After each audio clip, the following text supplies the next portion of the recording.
And to follow on from Senator Tim Lombard, I think that's why we've brought this matter to this House and why we've discussed about commencement debates and everything else. It's about getting that clarity, Minister, because I'm an absolute team player when it comes to my party and when it comes to this government. I really am. And I'm a team player because of the way I was brought up, because of the sports that I've played and everything else. And I will go out and I will defend to the bloody hilt. I really will. But this is one example of a policy that we have come along with a good intention, and here are the unintended consequences of a decision that we as a government has made.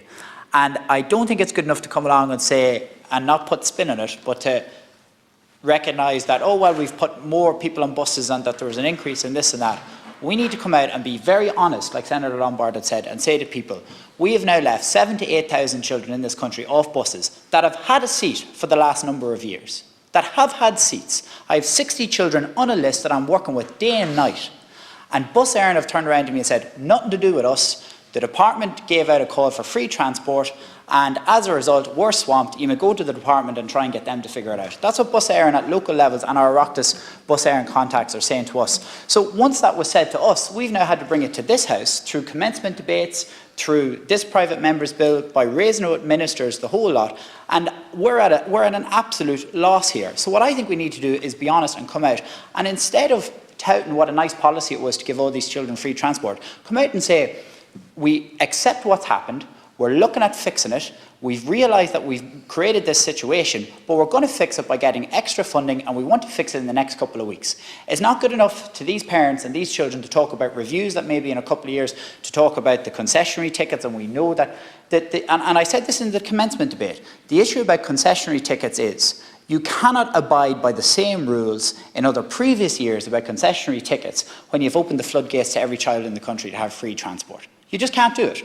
We changed the rules, and as a result then you can't keep the same rules. And I'm not coming in here to be negative, and I hope that any other senator in here will have seen me over the last 2 years to realise I'm not the type of politician that comes in and just gives a kick because it's easy to do that. Can you clarify the number of children? You just said 78,000. I meant to know without a school bus.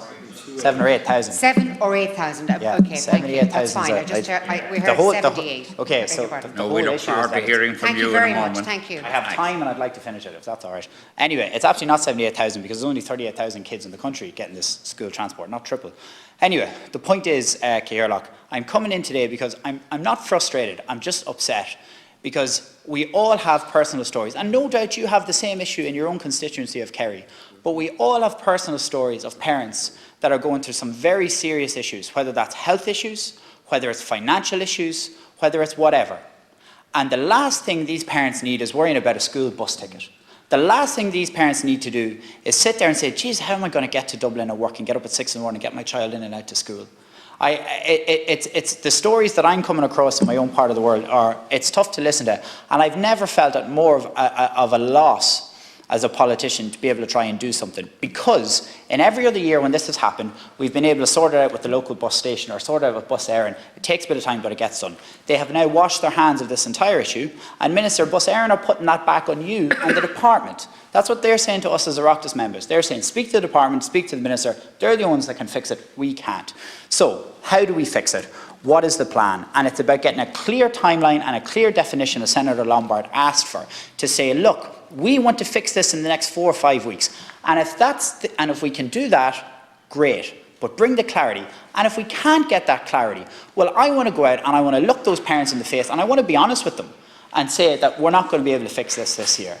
And I'll take that. And if that means I don't get elected to the Dáil or whatever else the next time, or if I lose more votes, that's grand. But I'm going to look these parents in the eye and I'm going to be straight up with them. And I'm going to tell them we're either going to fix it or we're not going to fix it. But what I'm not going to do is continue on with political lines to say, well, we're looking at them, we're looking at reviews and looking to research it. I refuse to do that. And I want to be honest with the people of Dundalk and County Louth, and that's what I intend to do. And what I'm looking for, and by bringing this motion today, is looking for that clarity, that I can go back to these parents, I can look them in the eye and I can say, we're either going to sort this out for you in a timeline or we're not going to be able to do it on this occasion. That's what I want to get out of this evening's debate. Well done.